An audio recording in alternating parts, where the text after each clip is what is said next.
Assalamualaikum warahmatullahi wabarakatuh. Waalaikumsalam. Alhamdulillahirabbil alamin wa bihi nasta'in wa la umuri dunya waddin. Assalatu wassalamu ala asrafil anbiya'i wal mursalin wa ala alihi wa ashabihi ajmain. Amma ba'du. Syukur kita kepada Allah Subhanahu wa taala yang mana masih memberikan kepada kita berbagai macam kenikmatan sehat, kenikmatan iman, kenikmatan waktu luang, dan berbagai macam nikmat-nikmat lainnya yang mana kita tidak dapat mungkin untuk menghitungnya. Salawat teriring salam semoga tetap tercurahkan kepada Nabiullah Muhammad sallallahu alaihi wasallam. Semoga salawat dan salam tersebut tercurahkan pula kepada para sahabat-sahabatnya, pada para pengikut-pengikutnya yang senantiasa mengikuti ajaran beliau hingga yaumil qiyamah. Amin ya rabbal. Sebelum kita mulai materi pada pagi hari ini, mari kita buka dengan melafazkan tawud dan basmalah. A'udzubillahi minasyaitonirrajim. Bismillah. Kemudian materi pada pagi ini yakni iman hijrah jihad yang akan disampaikan oleh Ustadz Faisal Tahir. Pada beliau kami persilakan.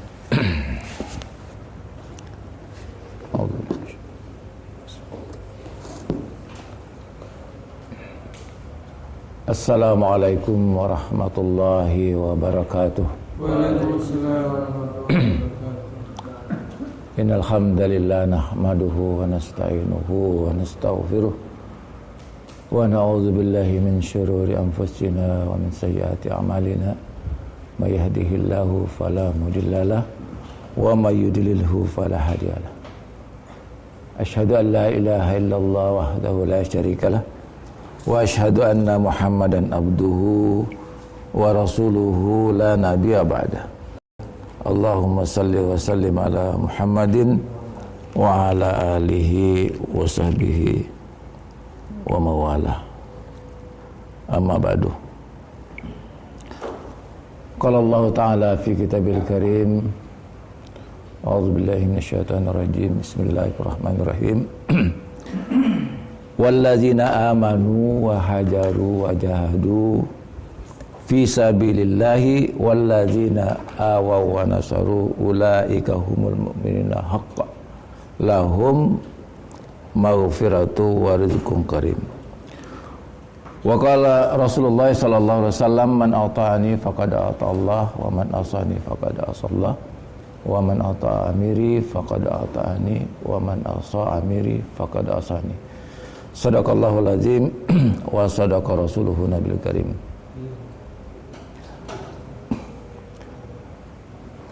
Harapan kita kepada Allah Subhanahu wa taala di pagi hari ini itu semoga amal kita diterima oleh Allah Subhanahu wa taala.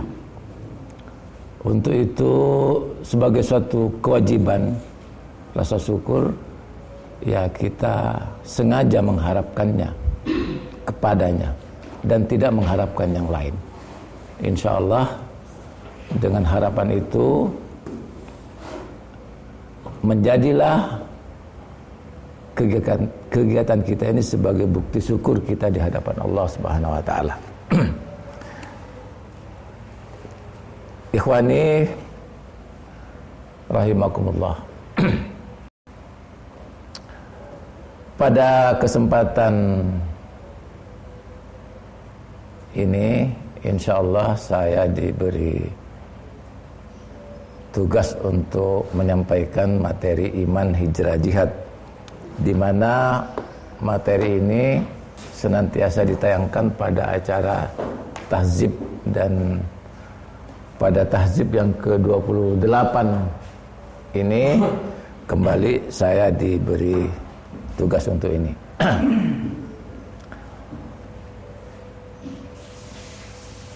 Sebelum kita lebih jauh membahas masalah iman, hijrah dan jihad ini, ada gambaran yang perlu kita renungi bersama, bahwa di dalam kehidupan kita ini itu ada dua hal yang kita tidak bisa terhindar darinya. Yang pertama adalah kehidupan yang bersifat pribadi. Terus yang kedua adalah kehidupan yang bersifat bersama. Nah, dua hal ini kita tidak bisa keluar di dalam mengarungi kehidupan ini. Misalnya, saya cuma mau urusan pribadi saja, tidak mau urusan bersama. Oh, itu tidak bisa. Karena ini sudah menjadi suatu fitrah, ya, penciptaan Allah kepada manusia, bahwa manusia ini diciptakan sebagai makhluk sosial itu. Maka fitrah ini, ya,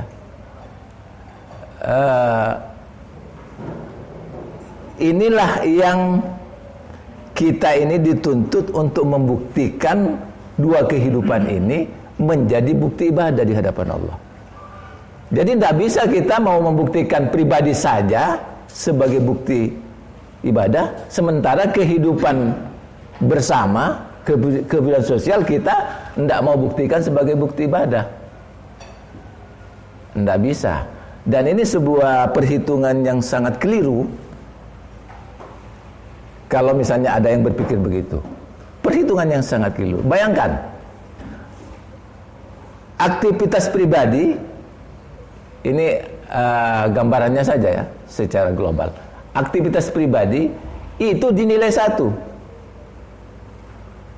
sedangkan aktivitas bersama dinilai 27. Kita mengambil ukuran apa? Ukuran sholat. Coba bayangkan, 1 dibanding 7. Pemikiran yang mana yang bisa memilih 1? Sementara fitrah manusia ini ingin yang lebih banyak. Berarti sebenarnya sikap memilih 1 saja, mengabaikan kehidupan bersama, ini sikap yang bertentangan dengan jiwa dan fitrahnya. Nah, jadi prinsip ini berhubungan dengan materi yang kita akan tayangkan pada kesempatan ini, bahwa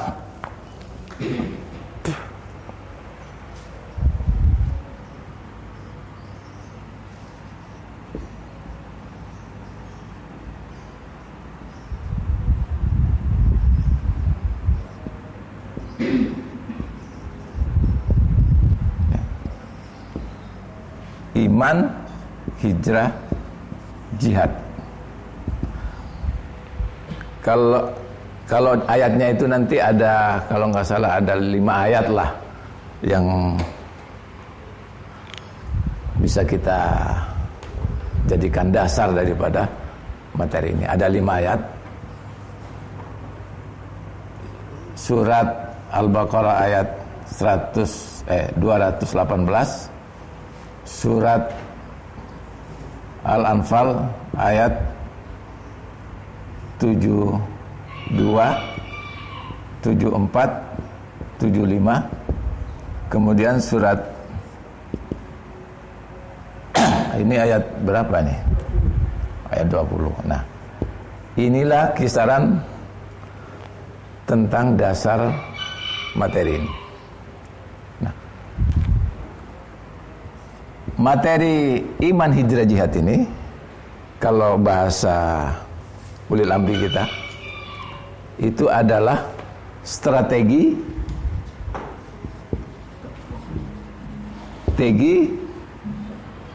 perjuangan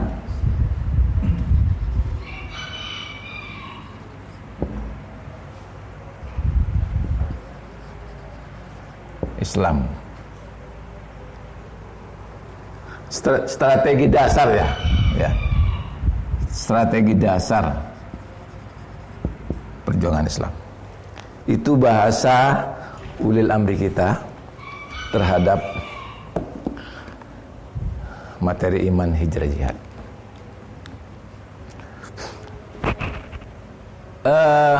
Ayatnya sudah kita tayangkan.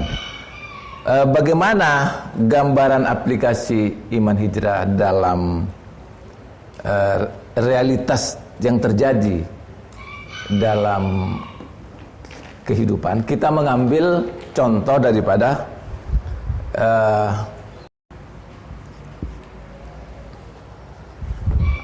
seorang nabi yang terakhir lah, yang paling dekat kita nyaksikan, bahwa 13 tahun ya di Mekah, kemudian 10 tahun di Madinah, berarti 23 tahun. Ini sudah Fathul Makkah, ekspansi sudah.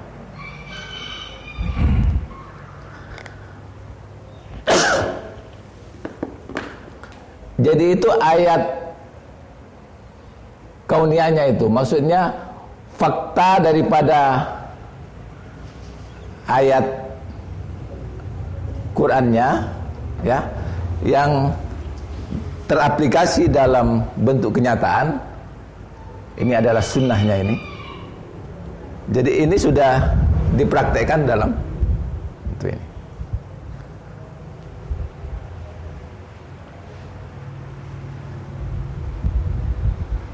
Jadi mengambil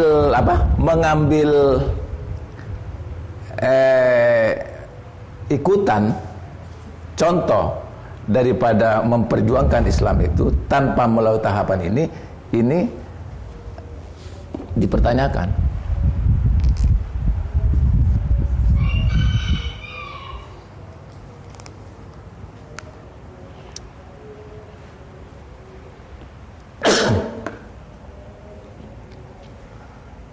Ini beberapa pekan yang lalu saya mengikuti kajiannya seorang ustadz di Surabaya ini. Kebetulan itu di mana? Di Jombang ya. Di Jombang. Nah, beliau itu mengangkat ayat ini.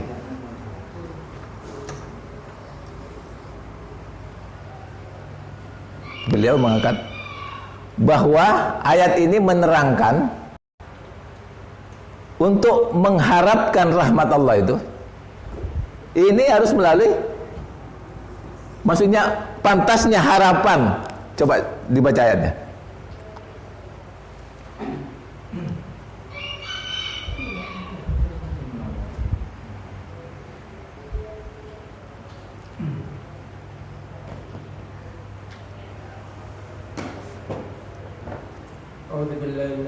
Artinya saja. Sesungguhnya orang-orang yang beriman dan orang-orang yang berhijrah dan berjihad di jalan Allah, mereka itulah yang mengharapkan rahmat Allah. Allah Maha Pengampun, Maha Penyayang. Ya. Jadi kesempurnaan pengharapan rahmat Allah itu dalam kehidupan perjuangan itu, ya itu syaratnya ini di ayat itu mengenai, sehingga ada ayat yang mengatakan bahwa orang yang beriman hijrah itu derajatnya lebih tinggi. Ya, ini pahamin ya. Ya.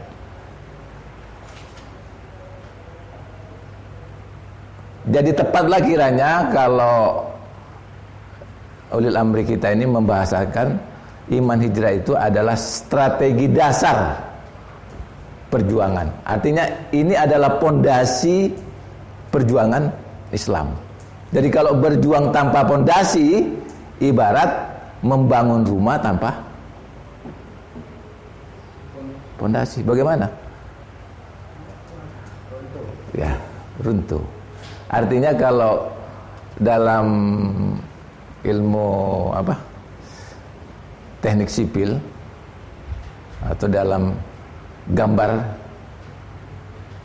ya artinya itu tidak sempurna, dan itu bisa bernilai main-main saja, ya kan? Bikin rumah mainan saja. Strategi dasar perjuangan Islam. Artinya tidak ada jalan lain kita kalau mau menjadi pejuang Islam, harus mengikuti pola iman, hijrah, dan jihad. Insya Allah dengan ayat ini sudah lengkap ini.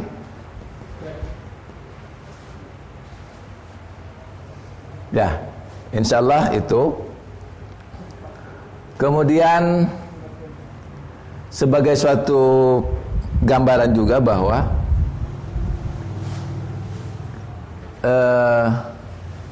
kenapa harus begitu di dalam memperjuangkan Islam? Kenapa harus menggunakan iman hijrah?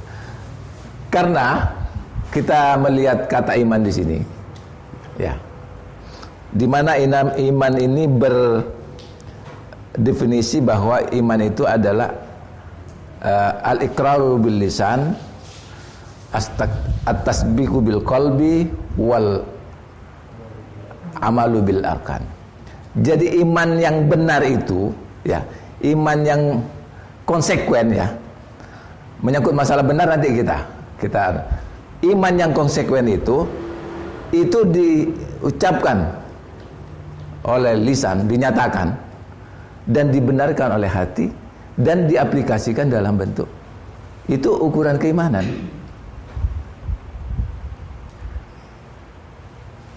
Itu konsekuensi bahwa imannya itu mantap. Nah, apakah hanya orang Islam yang imannya bisa mantap dalam persoalan tiga ini? Saya pikir tidak. Orang komunis juga dengan iman komunisnya itu bisa lahir seorang yang militan, karena konsekuen dengan hatinya menerima dan dia aplikasikan, maka dia akan melahirkan namanya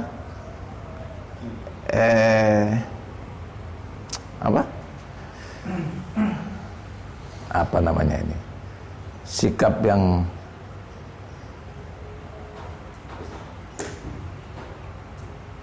bersungguh-sungguh. Itu apa istilahnya itu? Militansi, ya.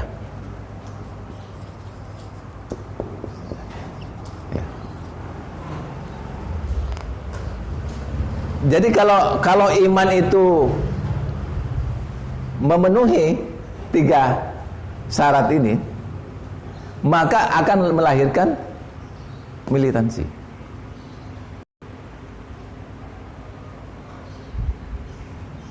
Komunis, maka kita lihat orang komunis ada yang militan, ada yang tidak militan.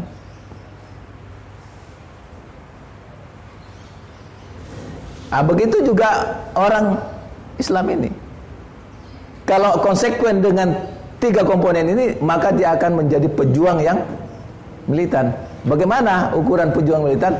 Yaitu orang yang akan berjuang hanya mengharapkan ridha Allah, maka tidak takut kepada siapapun kecuali Allah. Itu baru militan. Dalam aplikasi aspek kehidupan itu, tidak takut. Karena apa? Karena dia hanya bertuhankan kepada yang dia yakini itu. Nah, jadi keyakinan itu, iman itu sesuatu yang dipercaya sebagai suatu kebenaran mutlak. Jadi iman itu adalah sesuatu yang dipercaya sebagai kebenaran mutlak. Ada 2 kemungkinan. Yang dipercaya sebagai sesuatu yang kebenaran mutlak itu bisa ada di atas dasar yang tidak benar. Berada di atas dasar yang batil. Tapi diyakini, dipercaya menjadi sebagai suatu kebenaran mutlak, maka dia muncul militansinya itu. Ada juga dasar yang benar dijadikan suatu keyakinan. Nah, kalau kita berbicara tentang iman ini kan ada dua dasarnya. Kalau dari Quran ada di sini. Kalau dari hadis ada dari hadis yang diriwayatkan oleh Umar ya. Bukhari Muslim ini ya.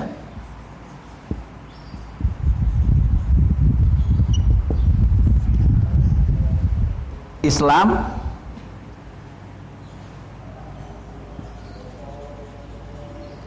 iman, ihsan. Kalau sampai jam 9, jam berapa? Jam 6, jam 7 nanti dia ya, siapa?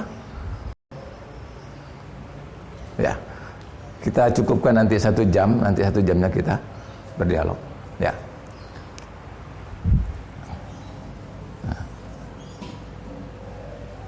Jadi di hadis ini iman di sini ini adalah individu. Maksudnya adalah iman yang walaupun tidak ada jamaah berjalan iman ini. Tapi iman ini adalah iman yang berdasar kepada Islam tadi, di mana 5 rukun itu tadi. Jadi iman yang ada di sini itu dasarnya 5 rukun itu tadi. Asyhadu an la ilaha illallah wa asyhadu anna Muhammadar Rasulullah. Salat, puasa, zakat, haji. Jadi iman ini. Nah, adapun iman di luar Islam itu dasarnya bukan Islam. Maka kalau di istilahnya dibuka, di presentasi, nanti akan muncul bahwa oh ini dasarnya batil, tidak sesuai dengan fitrah Allah. Begitu nanti anunya.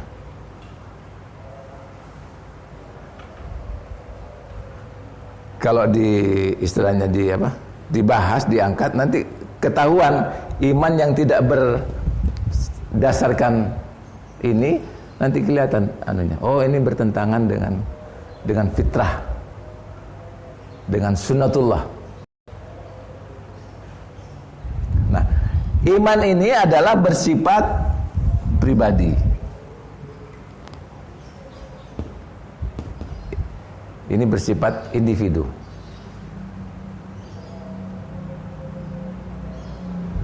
Nah, sebagai sebuah individu yang beriman, itu bisa memproses kualitas itu sampai kepada ihsan itu. Ihsan itu ya kita percaya bahwa kita beribadah ini sampai melihat Allah, ya. Ya, sampai maksudnya melihat bukan melihat secara lahiriah kan.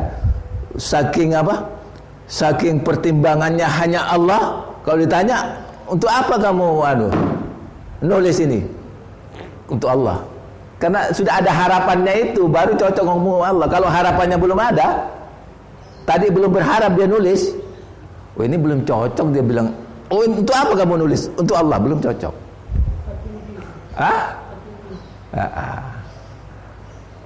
Karena harapannya, semua kegiatannya memang harapannya sudah ada, maka itu seakan-akan dia yang ada itu hanya Allah. Sekiranya tidak bisa begitu, yakinlah kamu ini bahwa Allah melihat kamu. Yaitu maksudnya apa? Kita ingat Allah melihat kita ini. Loh, ini ada harapannya apa belum ini kan? Masa kita nih. Lantas kalau ditanya nanti, kalau kamu belum berharap kepada Allah, kamu berbuat untuk siapa? Kamu ngisi materi ini untuk siapa kalau belum ada harapannya? Begitu. Sampai pernah saya ingin punya jadwal itu ya, masuk untuk checklist dalam satu hari itu dibikin. Oh ini pekerjaan. Mana yang ada harapannya, mana yang enggak. Pengen begitu anunya. Ada lembarannya itu. Supaya ingat ini. Kayaknya bisa saja teknis ini untuk proses awal ini. Oh ini tadi lupa, ini tidak ada harapannya. Oh ini ada. Ini ada. Sebagaimana ulil amri kita sudah mengangkat persoalan ini, karena ya ini, karena iman yang berdasarkan Islam itu harus begitu. Itu secara individu, ya, secara individu. Sehingga bisa melahirkan ihsan ini. Ya. Maka kita lihat dengan iman ini tanpa jamaah ya, tanpa jamaah. Dengan iman ini ada lahir seorang ulama, ya, pada perilaku gelarnya ini memang bisa, walaupun tidak ada jamaah. Kita bahas iman di sini, itu bisa. Tetapi itu tadi, bahwa iman yang bersifat pribadi ini, bahwa manusia ini tidak bisa hidup hanya dalam urusan individu. Dia harus hidup juga dalam urusan sosial komunitas. Nah, atas dasar itulah kenapa Rasulullah SAW bersabda, man mata walaysa fi unukihi bai'atun mata mitatan jahiliyah. Apakah yang itu orang yang tidak beriman? Orang beriman. Kenapa?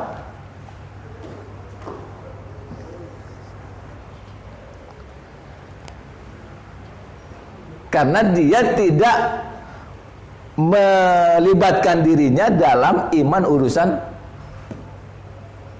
komunitas ini. Oh ya, kembali kepada ini, kepada ceramah Ustadz itu ketika mengangkat ini.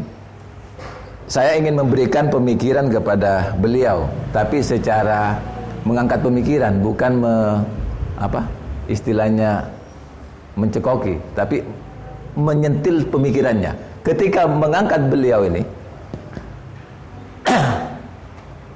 saya katakan bahwa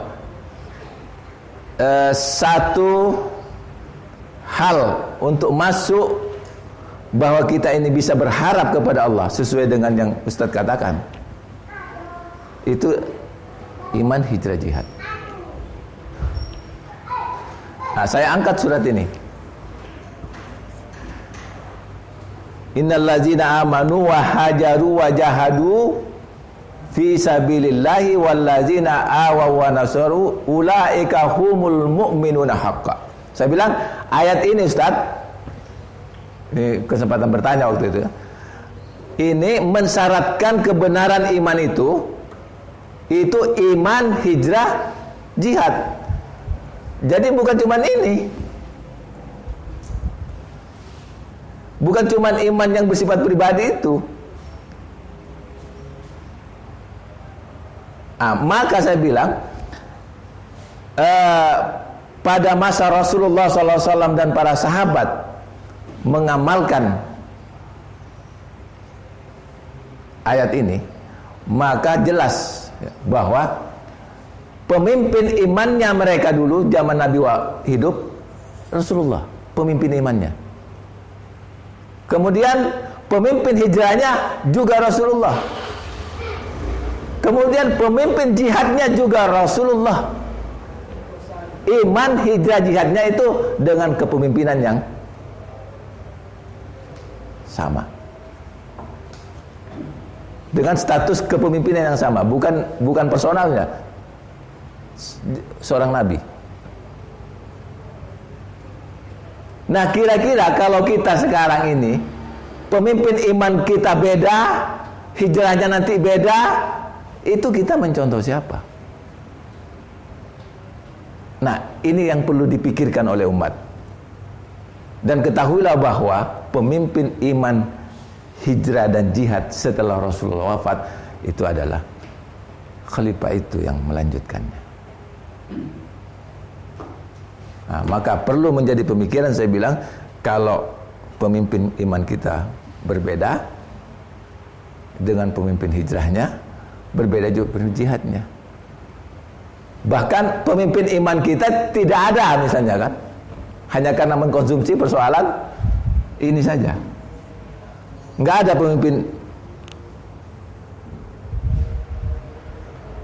pemimpin iman hijrah jihad ini kan dalam komunitas, dalam sebuah al-jamaah kan. Coba kita konfirmasi lagi kepada hadis yang mengatakan bahwa umatku ini akan terpecah menjadi 73. Nah, kenapa kok ini ke neraka? Kan mestinya itu menjadi pertanyaan. Apa yang tidak terpenuhi pada kelompok yang ke neraka ini? Apa yang tidak dipenuhi daripada aplikasi imannya yang dengan apa? Dengan lisannya, dengan hatinya. Apa yang tidak diperbuat, kan gitu. Apa yang tidak diperbuat dari nilai iman itu? Ya, itu tadi. Karena pemimpin imannya, bukan iman itu ya, ini tidak sesuai dengan yang dicontohkan oleh Rasul.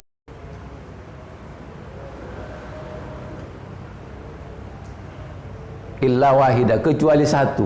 Nah, maka ini saya gulirkan pemikiran di masjid-masjid bahwa berdasarkan hadis ini tidak ada di antara kita yang mau membiarkan diri terjun bebas ke neraka bersama 72 golongan. Maka kita akan menggunakan potensi diri ini sekuat tenaga, sebanyak harta untuk mendapati yang satu ini. Yang satu ini mari kita angkat pernyataan. Angkat pertanyaan, siapa yang memimpin yang satu ini? Insya Allah kalau jawabannya salah, nanti akan ketahuan, tidak ada rujukannya. Tapi kalau benar, insya Allah walaupun seluruh dunia tidak ada yang bisa membantah. Monggo dipikirkan bersama.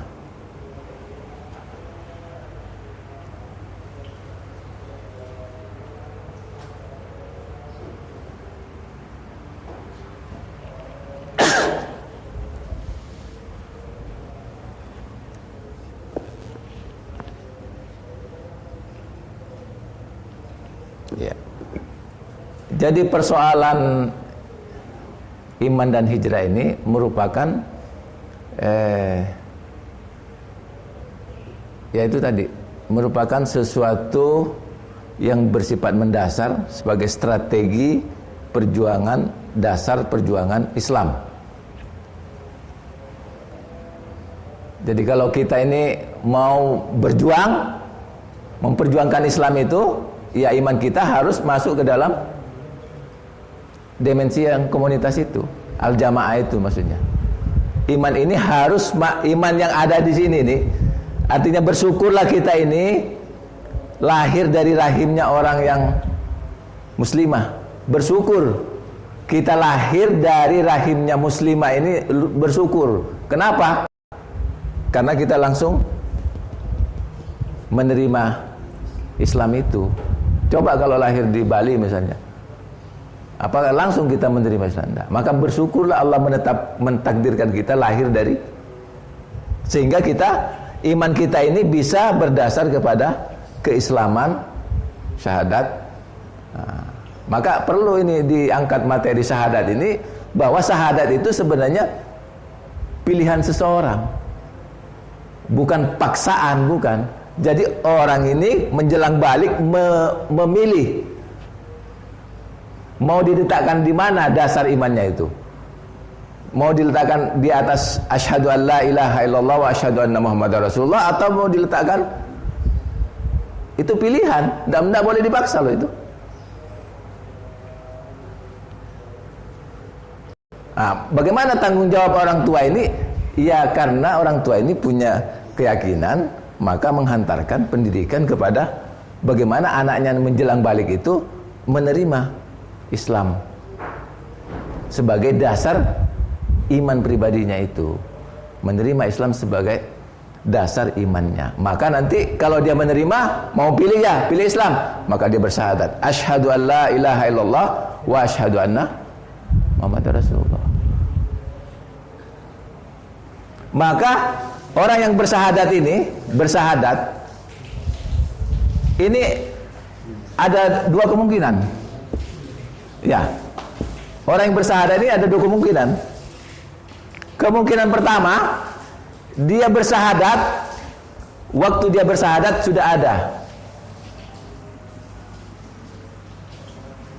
ada ulil amri, sudah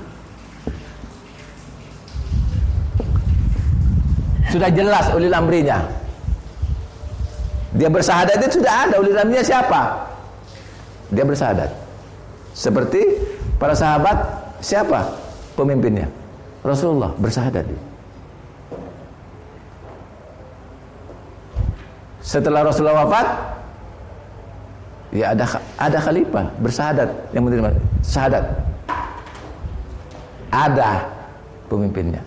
Kemungkinan yang kedua, ada orang bersyahadat tapi ulil amrinya belum ada. Kapan itu? Ketika kekhalifahan sudah runtuh, enggak ada khalifah penerus Rasulullah. Maka ada orang bersyahadat, tapi ulil amrinya tidak ada. Nah, maka kejadian ini sudah ada juga dalam format kehidupan para sahabat. Apa ada dulu? Pemimpinnya belum jelas, tapi orang ini sudah beriman. Ada. Siapa itu? Orang yang sudah beriman dengan ajarannya Isa. Ya, di Madinah itu mau berhaji, ya, mau dia berhaji karena mendengar berita bahwa ada yang mengaku nabi, sekalian berhaji mau ketemu dengan nabi. Maka terjadilah pertemuan singkat sehingga terjadilah baiat Aqabah itu. Jadi orang yang berbaiat itu bukan orang yang tidak beriman, cuman imannya ini belum berhubungan dengan pemimpin ulil amrinya itu. Maka langsung berbaiat tengah malam, ndak nunggu pagi hari, tengah malam berbaiat untuk memastikan bahwa imannya itu, pemimpin imannya ini Rasulullah. Baiat. Maka kalau ada yang menghembuskan bahwa baiat ini kita dianggap apa? Dianggap kafir. Baiat itu contohnya orang beriman. Kalau orang kafir bersyahadat masuk ke dalam al-jamaah ini. Kalau orang kafir, kalau orang beriman berbaiat dia. Nah, kalau ada orang kafir masuk ke dalam al-jamaah itu berbaiat saja, tidak bersyahadat, maka ketahuilah ini adalah kafir zimmi. Karena bersyahadat tidak boleh dipaksa. Tapi kalau berbaiat untuk mewujudkan kehidupan damai di dunia, semua orang wajib terlibat. Soalnya kenapa? Kalau ditanya, ada enggak mau damai mau kacau di dunia? Mau damai semua. Loh, kalau mau damai enggak mau memperjuangkannya, apa namanya itu? Ngomong tok, tidak. Ya, al-amalu bil arkannya enggak. Maka orang ini, semua orang ini wajib bersatu di dalam sistem milik penguasa bumi ini untuk mewujudkan kehidupan damai di dunia, damai di akhirat. Kalau orang beriman ini beriman atas dasar Islam mesti berpikir damai di dunia, damai di akhirat. Tapi kalau imannya tidak berdasarkan Islam, ya saya mau ikut damai di dunia saja, maka jadilah kafir zimmi. Jadi kalau tidak ada ini, maka sebenarnya tidak ada kafir zimmi itu.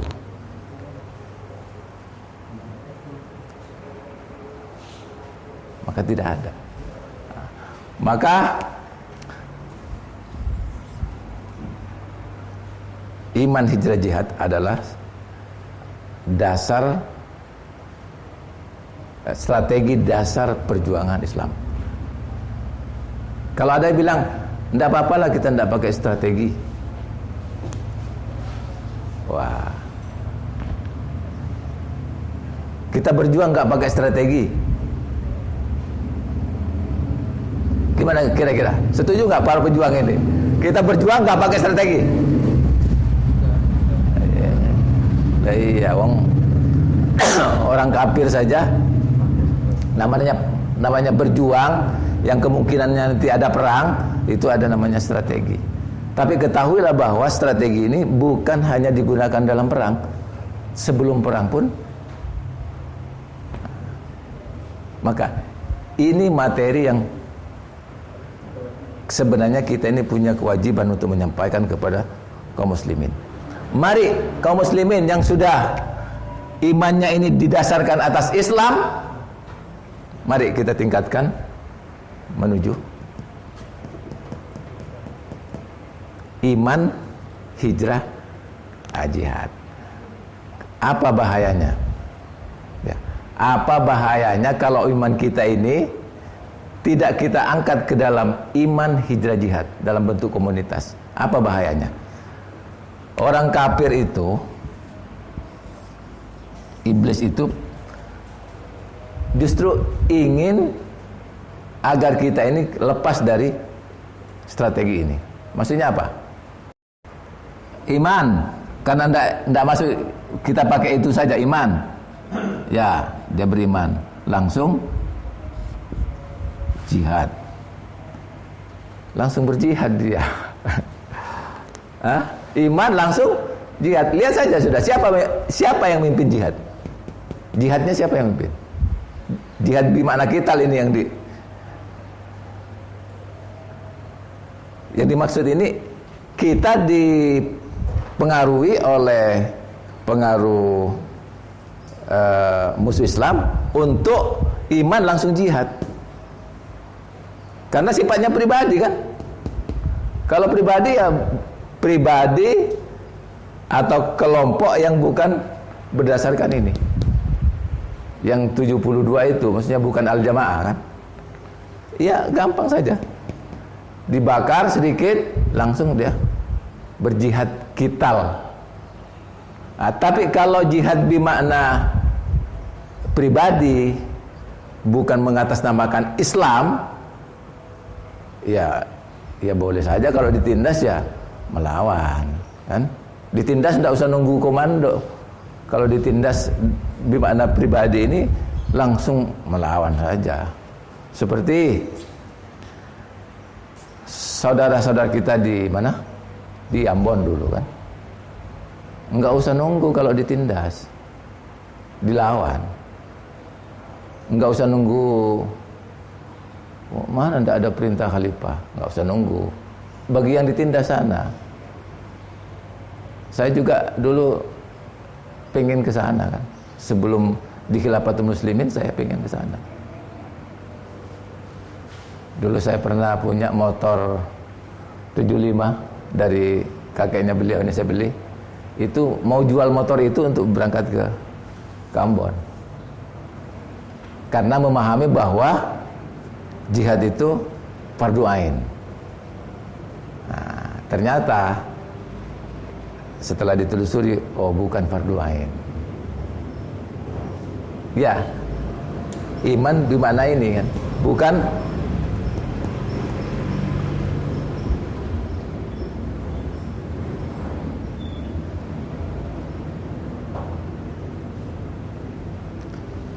sudah jam berapa? Hah? Jam 7 sudah. Ya.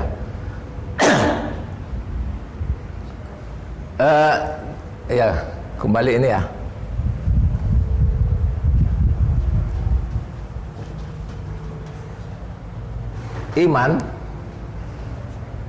Iman, hijrah, jihad. Iman ini pribadi, jamaah. Al-jamaah dalam arti al-jamaah ya, komunitas ya. Hijrah ini juga ada dua. Hijrah maknawi, hijrah makani. Jihad ini ada dua. Bimana sungguh-sungguh, bimana perang.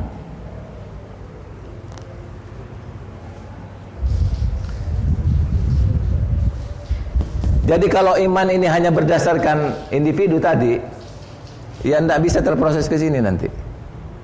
Tidak bisa terproses ke sini. Karena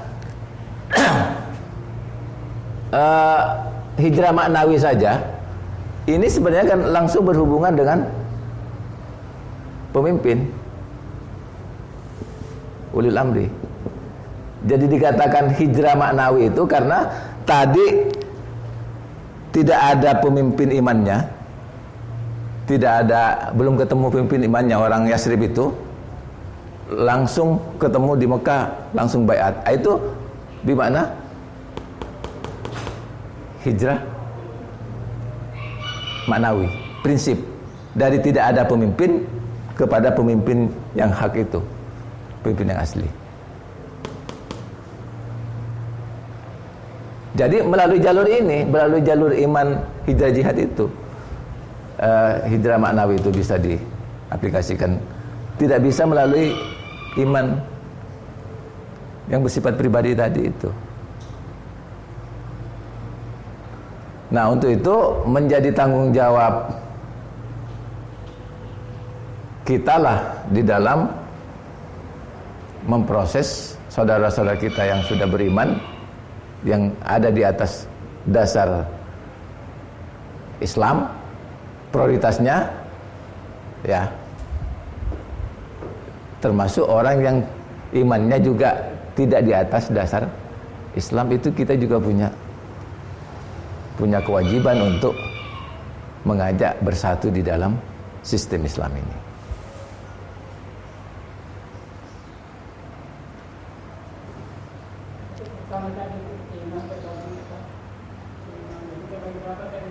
Mana?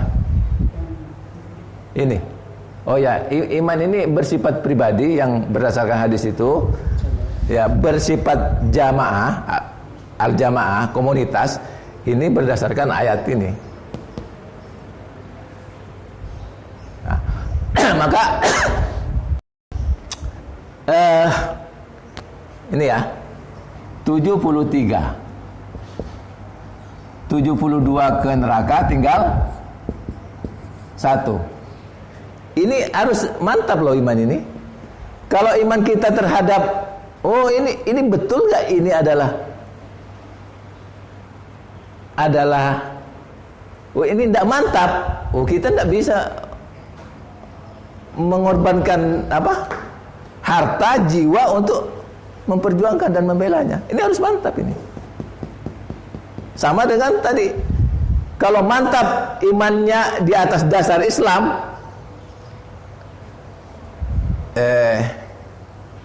bisa lebih dari orang Madura. Kalau imannya, pribadinya ini mantap di atas dasar Islam, lebih dari orang Madura. Orang Madura nggak sholat, kalau dihina Islam langsung tuh, lebih mantap dari itu. Kalau ada di atas dasar, itu urusan pribadi. Analogi tadi bahwa pribadi satu. Bagaimana urusan komunitas yang 27? Ya itulah yang ditakuti musuh-musuh Islam. Kalau iman itu enggak ditakuti, belum ditakuti. Inilah iman, inilah yang ditakuti oleh musuh Islam. Nah, maka yang berbicara iman, hijrah, jihad di Indonesia ini, ya, maksudnya yang lahir di Indonesia itu cuma 2. yang menulis buku. Satu, Pak SMK Sekar Maji Marijan Kartosudro. Itu ada bukunya, Iman Hijrah Jihad. Yang kedua, Al-Ustadz Abdul Qadir Hasan Paraji yang mengumumkan kekhalifahan. Kalau Sekar Maji belum mengumumkan kekhalifahan. Kalau beliau sudah mengumumkan, itu punya Iman Hijrah Jihad. Punya buku. Dua. Dan saya belum menemukan referensi lain yang mengangkat iman hijrah dalam satu buku. Yang ada cuman nulis iman sendiri, nulis hijrah sendiri. Itu sifatnya yang pribadi itu tadi. Belum. Maka sejauh manakah iman kita terhadap Al-Jamaah ini? Bahwa ini sudah hak yang dipimpin khalifah ini harga mati. Kalau belum harga mati, ini bertanyakan imannya. Tapi aplikasi penyampaiannya bukan seperti itu. Maksudnya sikapnya. Kalau penyampaiannya itu ada strateginya, kan? Ada strateginya supaya bagaimana tidak nampak seakan-akan kita seperti yang dikesankan benar sendiri. Enggak. Bagaimana caranya kesannya itu tidak seperti benar sendiri. Maksudnya kita ini memberikan suatu strategi supaya orang mau berpikir. Kesan kita mau benar sendiri enggak muncul. Supaya komunikasi ini lebih luas dan lebih memungkinkan orang berpikir untuk memproses imannya kepada iman hijrah jihad. Saya pikir itu saja intinya.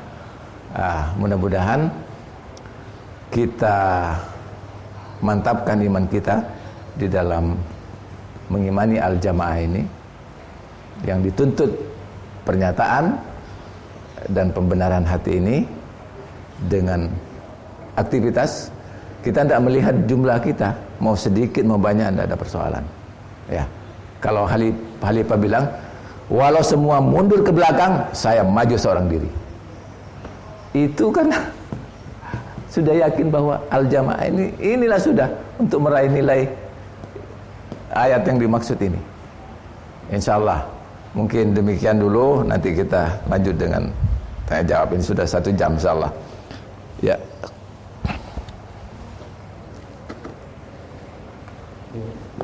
Demikian penjelasan tentang materi iman hijrah jihad yang disampaikan oleh Ustaz Hafiz Al-Fahir. Selanjutnya yakni sesi tanya jawab atau diskusi. Pada audiens yang ingin bertanya. Ya. Jadi begini, dalam diskusi ini maksudnya kita tidak hanya mengharapkan ini bertanya saja, enggak, tapi mengungkapkan apa yang ada dalam pemahaman. Karena boleh jadi ada pemahaman di sini belum dipahami di sini. Dengan diungkapkan, kita menjadi istilahnya menjadi tahu kan yang tadinya kita tidak tahu. Dan diungkapkan pemahamannya ini sampai kepada melahirkan sikap. Jadi bukan hanya pertanyaan dalam proses jalan. Bisa sebuah ungkapan dari hasil pemikiran yang didapatkan ya. Dan ketahuilah bahwa sebenarnya ayat ini bagi orang yang mempraktekkan itu lebih pantas mengutarakan definisi daripada maksud ayat itu. Ya. Dan ini bisa tidak hanya mengenai orang-orang yang berilmu, tapi bisa mengenai siapa saja yang dia sudah berhadapan dengan ayat itu dan dia praktekkan, definisinya nanti bisa diungkapkan. Dan itu tidak dimiliki. Kalau bahasa Khalifah itu, ya ini bukan di belakang meja saja. Ya. Kalau monggo. Assalamualaikum warahmatullahi wabarakatuh. Waalaikumsalam. Yang ingin saya tanyakan mengenai beberapa alami beberapa waktu lalu. Apakah yang dialami khalifah sekarang itu sudah termasuk didolimi?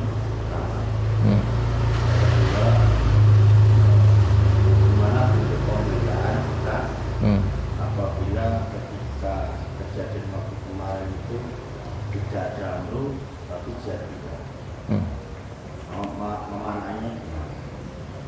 Terus dari sekian banyak warga kita yang di Surabaya ini, beliaulah salah satu yang pelampung, dan katanya di sana pun ada pro kontra mengenai iman jelek-jelek ini yang gitu. Itu sempat saya angkat di mana? Di Mabit Pusat. Karena waktu itu saya sampai di sana hari Ahad ya. Hari Ahad. Jam-jam 11 lah mungkin. Sebelum zuhur sampai di sana. Malamnya itu sebelum ada hari Senin itu ya. Itu saya angkat di Mabit Pusat. Saya bilang bahwa pernyataan pribadi ya, kalau tidak dibuktikan, ini kita sudah diancam kabur maqtan oleh Allah. Pernyataan pribadi yang kalau amal ini satu. Bagaimana dengan pernyataan jamaah? Kalau amal nilainya, inti penyampaian saya kan, bagaimana dengan pernyataan jamaah? Kalau kita tidak bisa buktikan, risikonya lebih berat. Nah, saya angkat maklumat. Maklumat ini sudah diumumkan dan ini pernyataan jamaah. Jamaah Khilafatul Muslimin ini cinta kedamaian dan tidak akan melancarkan permusuhan apalagi peperangan terhadap golongan manapun. Termasuk golongan togut ini. Golongan manapun, tidak ada golongan ini. Pernyataan ini. Kecuali hanya membela diri dari serangan kelompok siapa saja ya, serangan kelompok atau golongan yang memeranginya. Nah, saya bilang, saya ngambil kalimat untuk menjadi garis merah kita cermati, kalimat tidak akan melancarkan permusuhan. Nah, ini harus jangan kita berpikir melancarkan permusuhan hanya dengan tindakan saja. Bisa dengan bahasa kita termasuk melancarkan permusuhan. Jadi tidak melancarkan dalam tindakan dan dalam bahasa. Kenapa? Ini akan merugikan kita. Kalau kita melancarkan, kita tidak mewujudkan pernyataan jamaah, kita bisa dipersoalkan. Menjadi delik ya. Oh iya pantes wong dia. Misalnya kan kita datang ke rumah orang bawa senjata. Ya kan? Iya, kita ini itu ancaman. Makan. Nah, maksud saya supaya kalau ada yang bawa ya menyadari bahwa sebenarnya tidak usah bawa apa-apa, datang saja. Makanya suruh latihan itu juga apa? Enggak usah bawa karena itu ancaman, tidak cocok. Iya.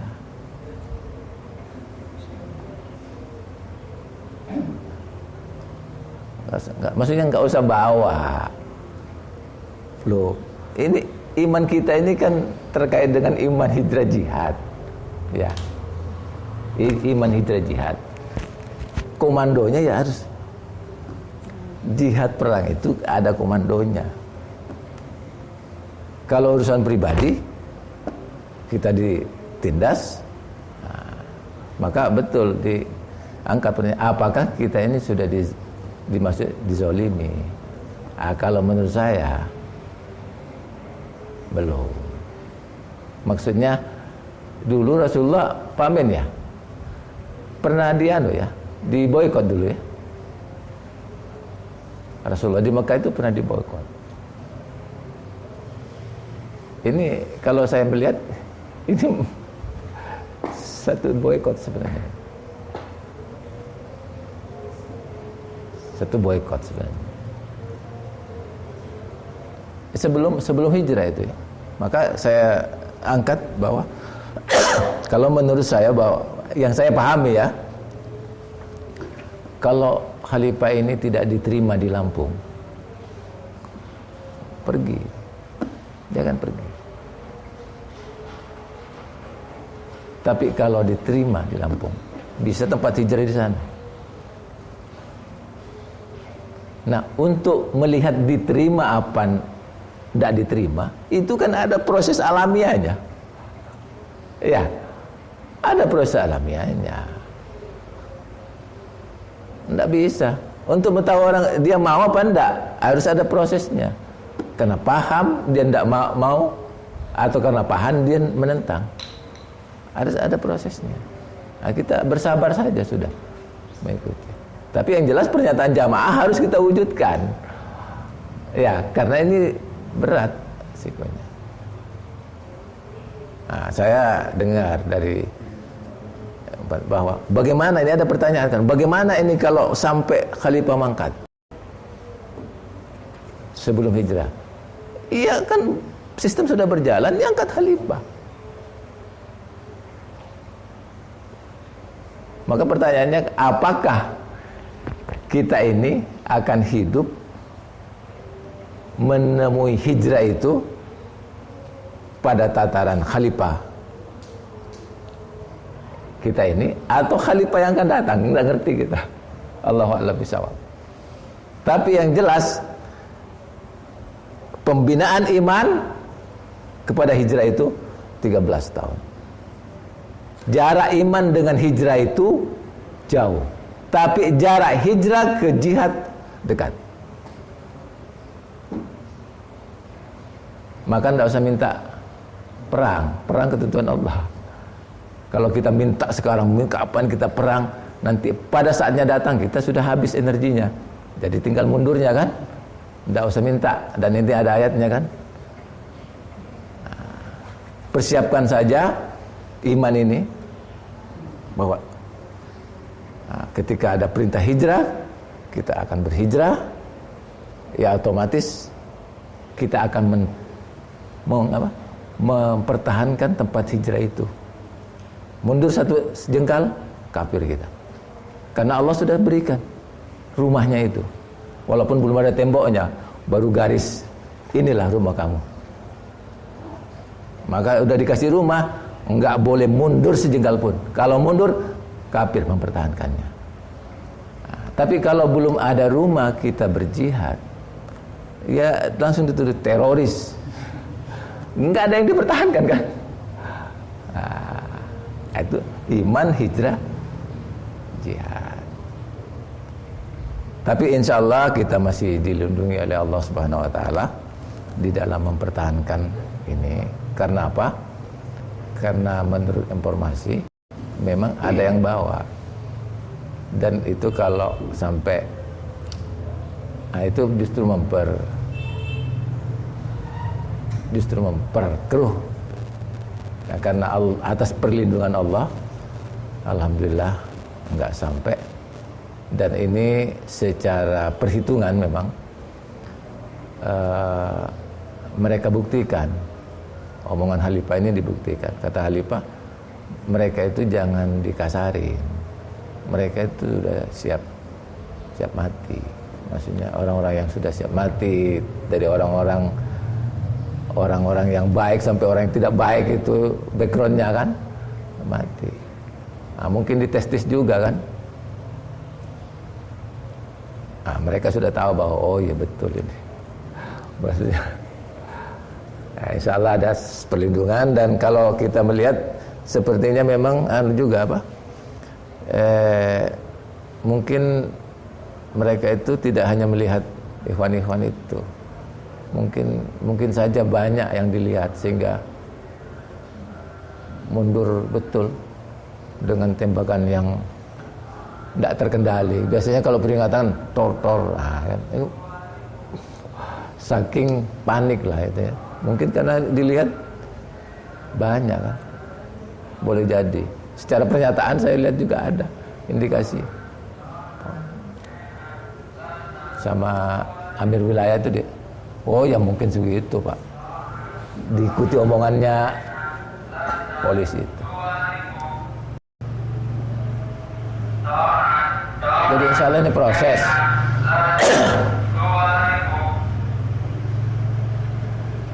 Saya melihat munculnya istilah jihad pribadi itu maksudnya supaya kita bisa membedakan. Nggak ada iman hijrah jihad ini. Maksudnya kalau belum hijrah janganlah berharap perang itu. Belum hijrah itu strategi dasarnya itu kan. Nah, cuman jangan juga karena belum hijrah kita tidak mengatur sop yang rapi, jangan juga. Karena nah insya Allah setelah kejadian ini ada instrumen 10 kakak minimal, itu adalah penataan sop. Dan inilah yang harus disikapi oleh semua, bahwa yang mau dibereskan ini di bawah, barisan bawah, nanti lahir harus semua. Ya insya Allah begitu. Jadi ini pendapat pribadi. Kalau kita ini memang artinya kan di dalam maklumat itu tidak mengadakan pemusuhan dengan hasil hubungan dengan strategi pengatur aturan-aturan yang dibuat dari pihak Polri.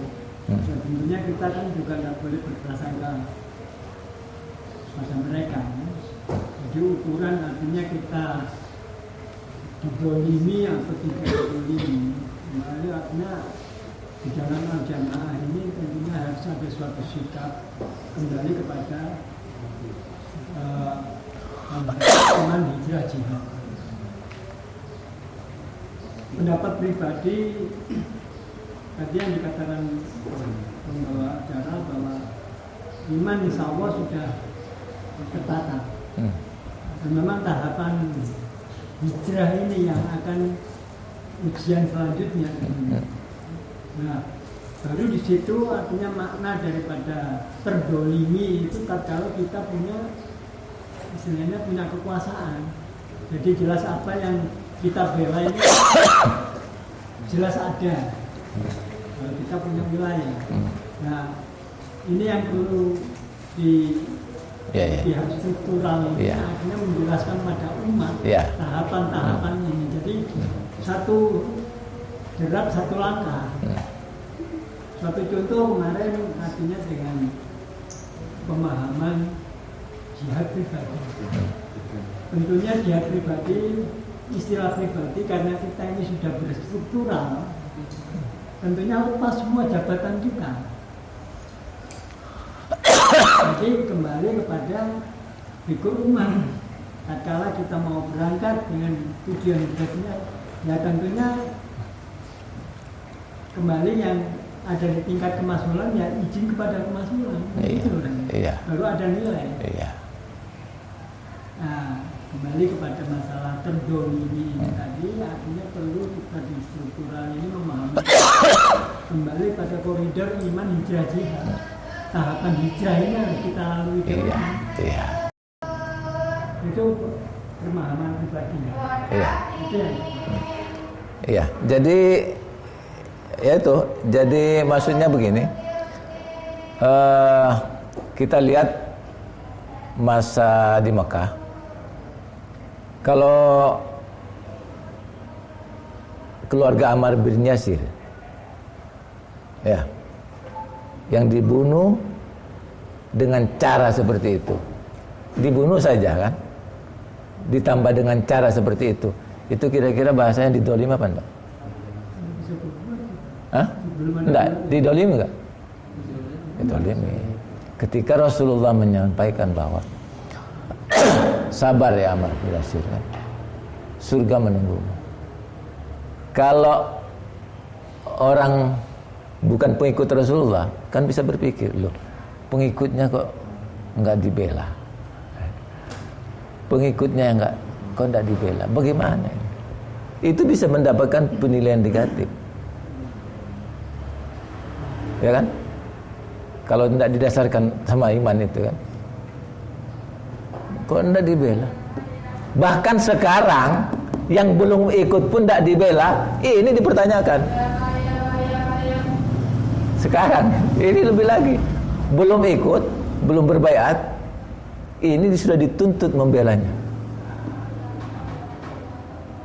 Seperti kasus di Palestina, apa peran Khilafatul Muslimin? Kan diangkat. Itu sudah.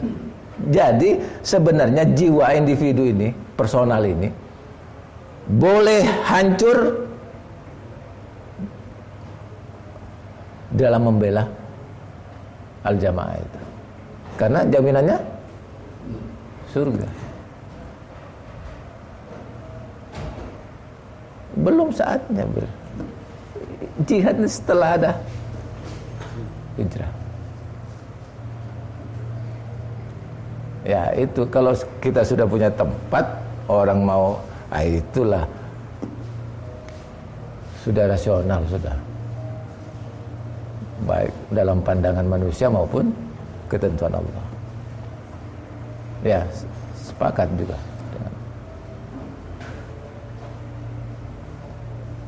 Artinya bahwa kita harus merujuk kepada instrumen itu, jangan bertindak sendiri. Itu loh maksudnya.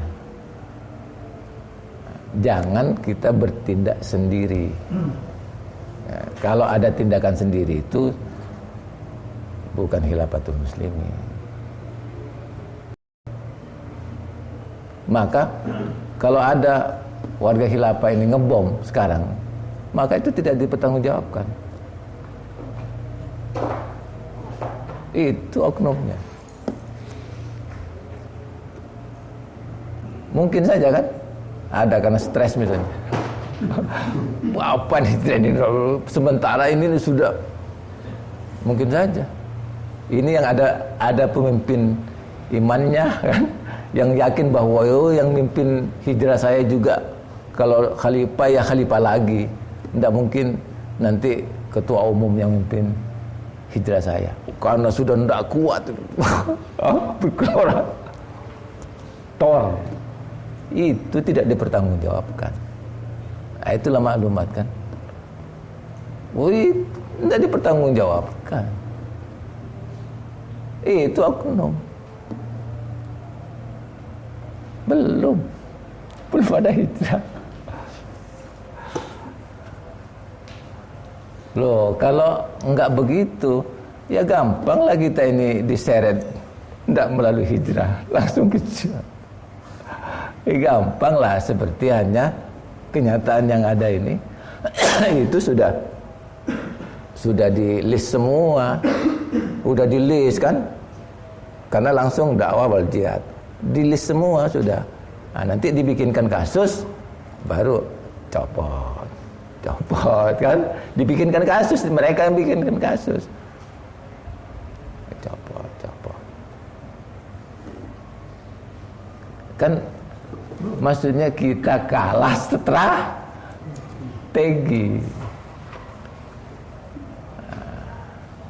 Jadi strategi dasar ini memang ya butuh kesabaran.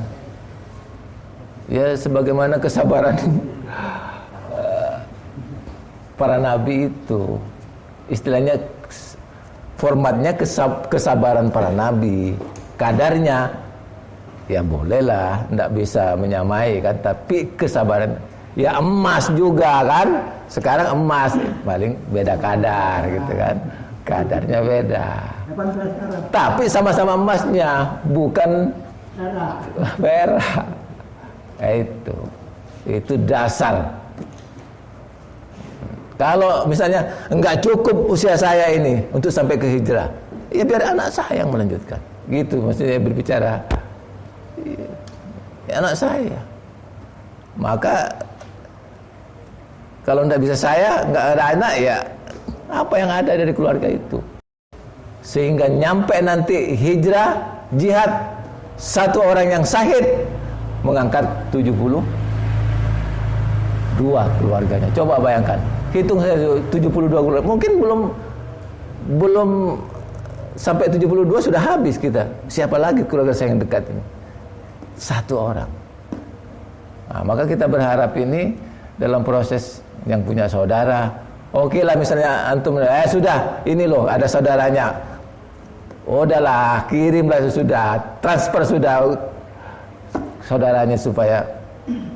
Kalau syahid saudaramu ini bukan cuma kamu 72, itu satu orang. Maka kita pikirkan generasi kita, dari keluarga kita. Satu saja akan mengangkat yang lain. Iya, jadi dizolimi nanti kalau Allah sudah kasih, maksudnya dizolim dalam arti yang kalau kadarnya, wah ini nggak bisa ya, sampai mundur sejengkal nggak boleh. Itu insya Allah saya melihat bahwa ini proses.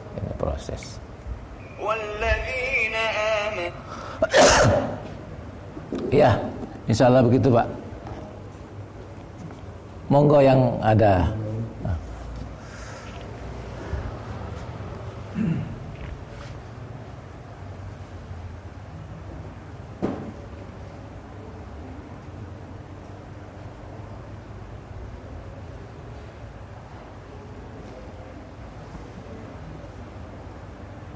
Bagaimana pemuda-pemuda?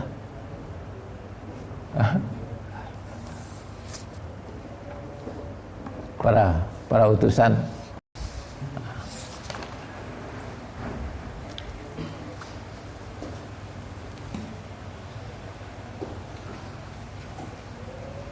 Ini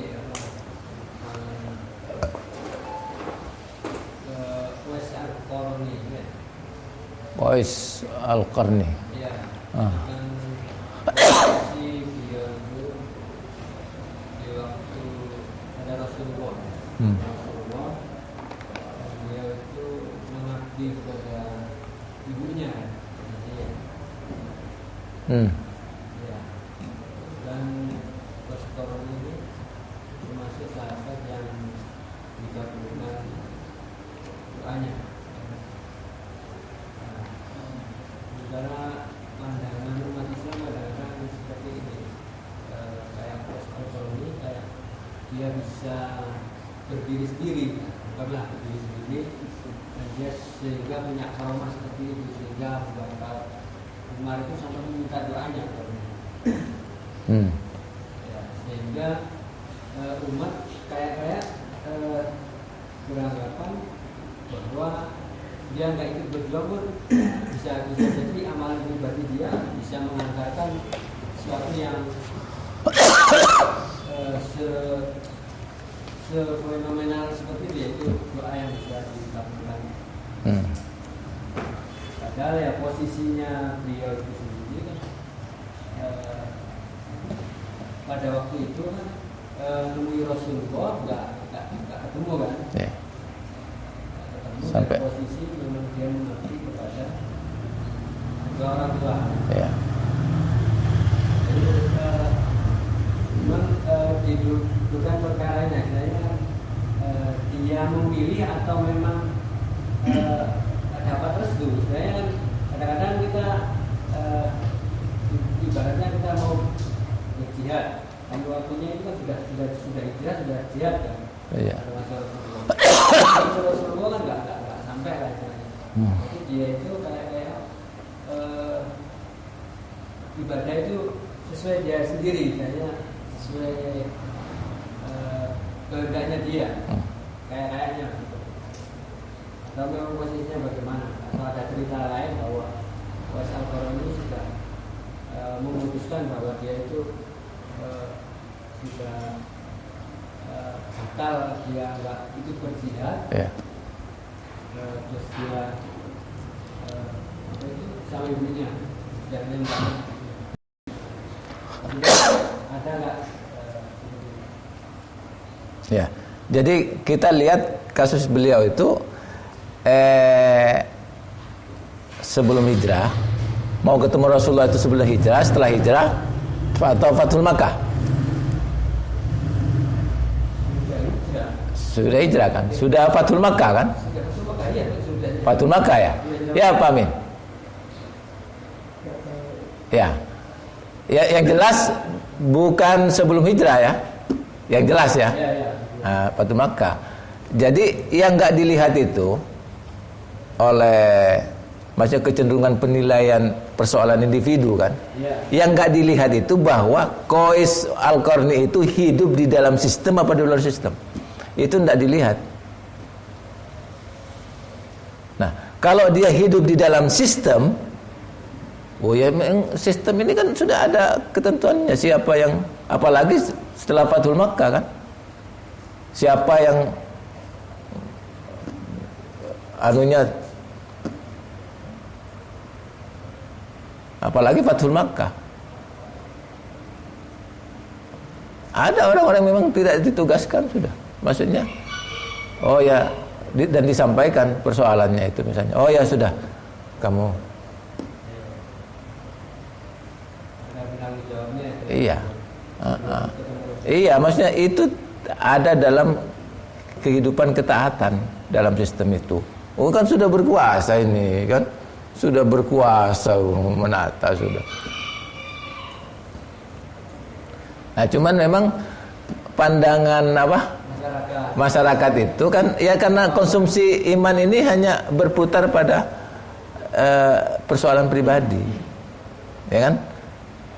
Tidak menyentuh iman dalam persoalan ini. Jadi penilaian individu itu lebih menonjol. Padahal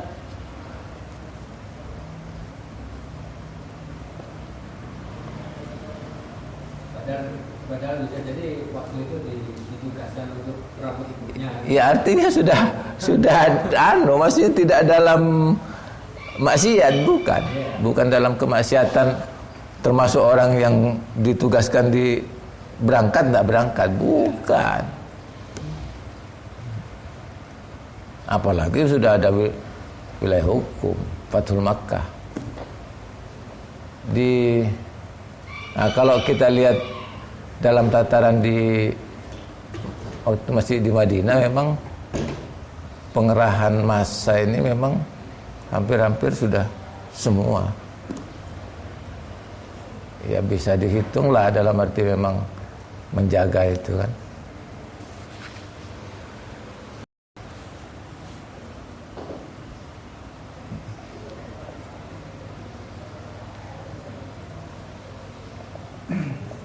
Jadi kalau kita lihat ini, maksudnya sejarah kekhalifahan ini, memang setelah runtuhnya ini memang kalau saya lihat pernyataan Ulil Amri, jadi PSMK dulu itu dikatakan jamaah itu bukan NII-nya itu, tapi beliau mengajak orang beriman, ya berhijrah, kan ada hijrah dulu kan, ada daerah konsentrasi hijrah, mengajak orang beriman berhijrah, berjihad. Kan memang ada Belanda kan, masa perang kan, tapi beliau mengajak orang beriman, kemudian bahkan ada daerah konsentrasi di Jawa Barat itu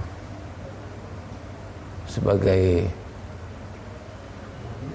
cuman memang secara realitas yang tidak memungkinkan untuk mengumumkan kekhalifahan karena memang sudah ada perang. Karena kalau mengumumkan kekhalifahan ada perang, nanti bagaimana mau membawa misi rahmatan lil alamin? Perang itu kalau nggak dibunuh, membunuh. Terus mau dimasukkan dalam mindset pemikiran membawa rahmat semesta alam, enggak bisa. Jadi kalau berbicara minhajun nubuwah, ya jelas kekhalifahan ini diumumkan tidak dalam keadaan perang, Dan tidak ada nabi yang diumumkan oleh Allah menjadi nabi diangkat itu dalam keadaan perang, enggak ada. Nabi Daud sebelum diangkat nabi berperangnya. Itu saya pernah angkat pertanyaan itu, ada enggak nabi yang diangkat oleh Allah dalam keadaan perang? Ada seorang ustadz saya anggap berkapasitas lah, itu juga masih ragu-ragu mau mengadakan, enggak ada gimana, mau mengadakan ada, ya siapa? Dan ini saya sudah angkat di mana? Di Intel di Kalimantan. Coba Pak, sebutkan Pak kalau ada nabi yang diangkat dalam keadaan berperang, siapa? Apa kata Anda? Enggak ada. Terlepas dia tidak punya pengetahuan apa, cuma ngomong enggak ada. Lah kalau enggak ada, iya, tahun 2013 itu ada perang mengangkat khalifah di sana. 97 itu tidak ada perang. Terus mau kemudian ditanya, apakah Khilafatul Muslimin mendukung? Iya, tidak cocok pertanyaannya. Mestinya dibalik, bagaimana? Itu ini sejalan nggak dengan ini? Nah, tergantung dia. Kalau dia mau rujuk ke sini, ya. Kalau kamu diperangi di situ, iya hantamlah orang kamu dizalimi di situ, hantam situ. Itu. Tapi mengikuti perintah Lamri. Tapi insya Allah kawatnya sudah dikirim, tapi tidak sampai direspon baik. Kawat sudah dikirim ke sana. Jadi khalifah ini menyatakan pernyataannya, tanggapannya terhadap berdirinya itu 4 hari setelah pernyataan itu. Bukan cuma menanggapi, tapi sudah ada yang dikirim untuk membangun komunikasi. Tapi nggak tahu kita kan. Tapi sudah diwujudkan. Tapi enggak nyambung. Maka beliau mengatakan bahwa kalau ada yang ngaku di sini ini itu perwakilan di sana, nah itu termasuk tidak berakhlak. Kalau enggak dikonfirmasikan ke, termasuk tidak berakhlak. Apalagi tahu ada Khilafatul Muslimin di sini. Ngaku di sini ada perwakilannya. Ujung-ujungannya apa? Intelijen yang proses supaya orang ini segera berjihad gitu kan. Iya, jadi memang cenderung persoalan pribadi yang dilihat, individu, melupakan persoalan jamaah itu. Nah begitulah. Ini kita harus sadari bahwa peluang kita untuk menyampaikan, memproses.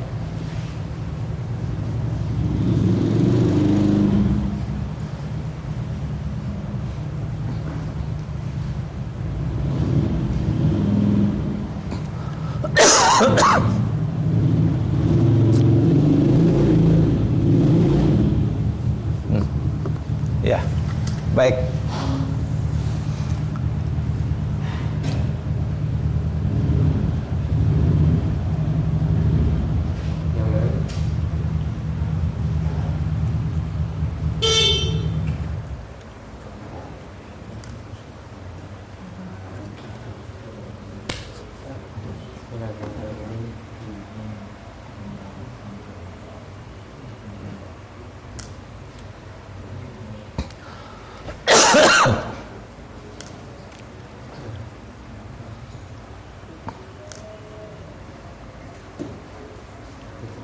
Ya, pemuda bagaimana pemuda? Yang pemuda ini apa maksudnya, apa kira-kira yang perlu diangkat untuk apa ya istilahnya mengaktualisasikan keberadaan kita pada masa ini ada kekhalifahan nih. Sudah ada kekhalifahan. Bagaimana ini aktualisasi? Apa yang perlu diaktualkan sehingga gambaran bahwa iman kita ini bukan hanya iman bersifat pribadi, tapi sudah ada iman yang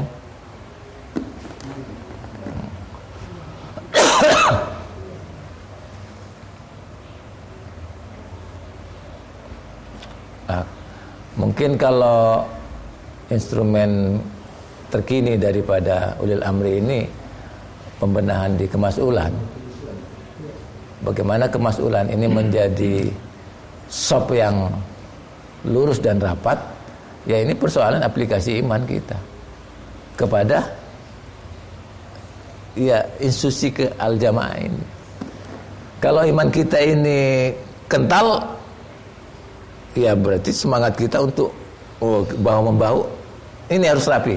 Barisan pertama ini 10 kakak minimal ini harus lurus rapat, supaya kita ndak ngomong toh kan, lurus rapat. Nanti yang masbuk datang membentuk barisan lurus rapat, karena yang di depan ini lurus rapat. Kalau yang di depan ini lurus enggak, rapat enggak, maka yang masbuk nanti ini yang datang kemudian ini iya sama dengan yang di depan. Dan ini bisa dibuktikan dalam kenyataan sholat. Sudah bertahun-tahun dari depan dari belakang renggang-renggang. Sudah bertahun-tahun, bahkan sudah mendarah daging sehingga kalau dikoreksi sudah susah. Sudah ditentang koreksinya itu. Padahal enggak menolak anunya, nasnya enggak menolak hadisnya, tapi perbuatannya enggak bisa sesuai dengan, karena sudah mendarah daging. Jangan sampai kita ini ya, kemasulan ini lurus enggak, rapat enggak, sampai mendarah daging. Jadi ini adalah suatu kebijakan terkini, koreksi ulil amri untuk masuk ke dalam tataran pasti bahwa rapat dan lurus.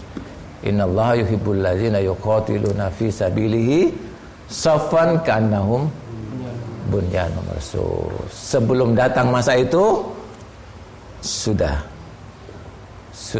mendarah daging kemasulan ini lurus rapat, sudah mendarah daging, sehingga kalau kita nanti meninggal, anak kita ini sudah langsung lurus rapat. Kalau ada yang nggak lurus, langsung protes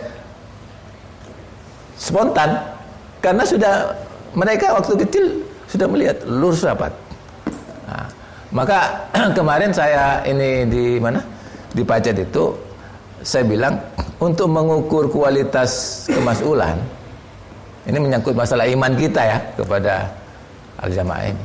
Untuk mengukur kualitas kemasulan ini, itu dari mana? Ini harus ditentukan ukuran kualitasnya. Lurus, rapat itu dari mana? Apa dari kehadiran taklim? Apa hanya infak? Atau dari musyawarah? Ini harus tentukan. Angka pertama, ukuran pertama, misalnya musyawarah, taklim, infak, harus ditentukan. Dan sama persepsinya dari umat. Ya ukuran masulah. Kalau Ummul Qura mau melihat bagaimana Ummul Qura itu barisannya lurus rapat, lihat kemasulannya berapa. Kalau kemasulannya 3, berarti yang musyawarahnya itu harus hadir 4 kali 3, 12 ditambah Ummul Qura 6, berarti 18. Kalau musyawarahnya dihadiri 18 orang, berarti lurus rapat. Maka kalau dalam musyawarah itu nanti hadir misalnya 12 orang, berarti ada 6 orang yang tidak hadir. Inilah yang dikerjakan di bulan itu agar nanti kualitasnya pada musyawarah mendatang. Ini pemikiran bahwa saya melihat bahwa ukuran pertama kualitas kemasulan itu ada pada musyawarahnya. Berapa orang? Kalau 10 kakak hadir 10 kakak, berarti 100%. Kalau hadir 5 kakak, berarti ada 5 kakak yang harus dikerjakan untuk ukurannya di musyawarah. Nah, kenapa selama ini kita terkendala mewujudkan kualitas ini? Karena memang kita belum memberikan ruang seperti ini, sehingga musyawarah itu hanya staf saja kan, umat tidak hadir. Karena memang belum kita, ya mudah-mudahan ini adalah momen teriring dengan instrumen terkininya ulil amri. Nah, kita mengambil ukurannya. Sab pertama, insya Allah nanti terbentuk kemasulan lagi, terbentuk itu sab berikutnya seperti yang pertama ini. Mudah-mudahan ini bisa ya, barangkali ada yang berpendapat lain. Ini untuk memantapkan al-amalu bil arkan, mengimani Khalifah ini adalah sebagai satu lembaga al-jamaah, kehidupan komunitas yang dicontohkan. Al-amalu bil arkannya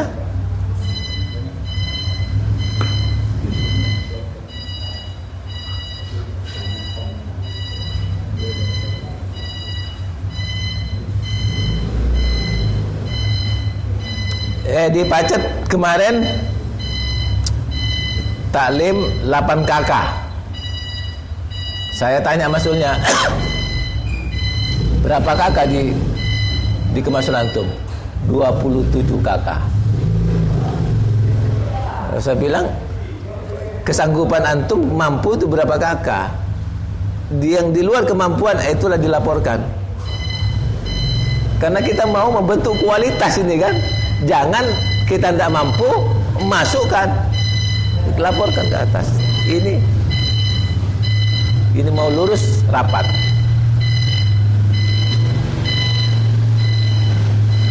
Dan insya Allah nanti kita tahu pekerjaan meminimasi mana yang prioritas dikerjakan, mana tidak kan.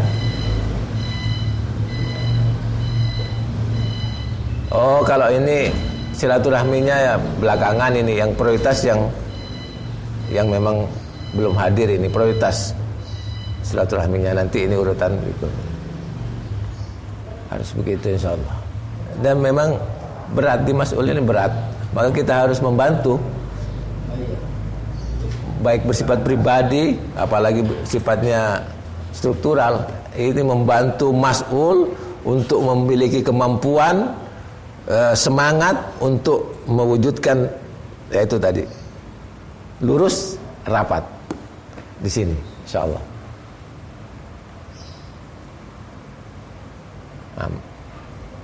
Maka kalau ada persoalan ya konsultasi sama struktur di atasnya. Wah, kita ini kesulitan, bagaimana kesulitannya nih? Karena ini harus dikerjakan kan? Nanti kesulitannya itu nanti dibantu, saling bantu. Bagaimana nih?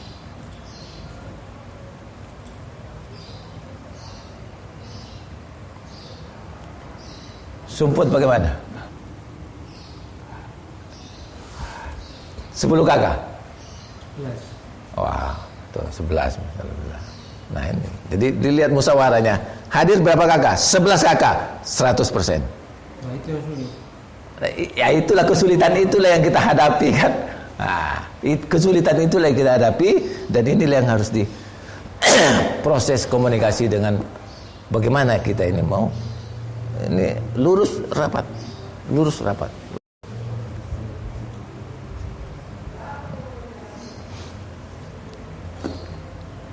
Nah, karena sudah terbiasa dengan kesulitan, insya Allah nanti kalau ada kesulitan pada masa yang kesempatannya sedikit, udah refleks, udah biasa dengan kesulitan, biasa sudah refleks sudah kan.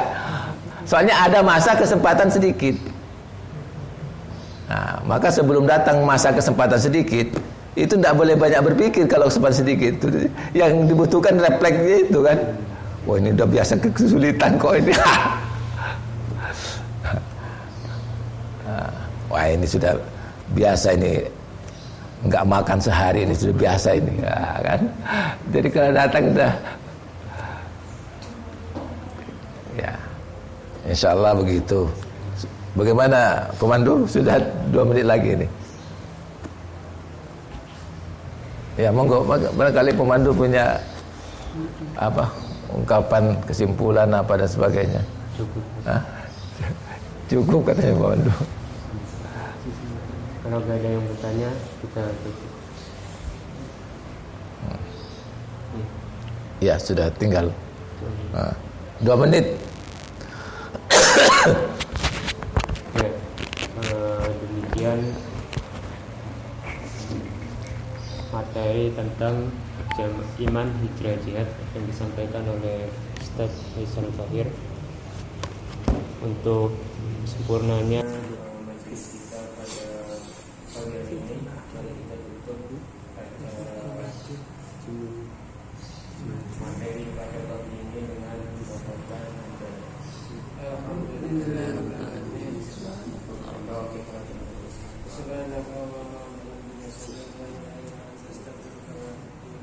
Assalamualaikum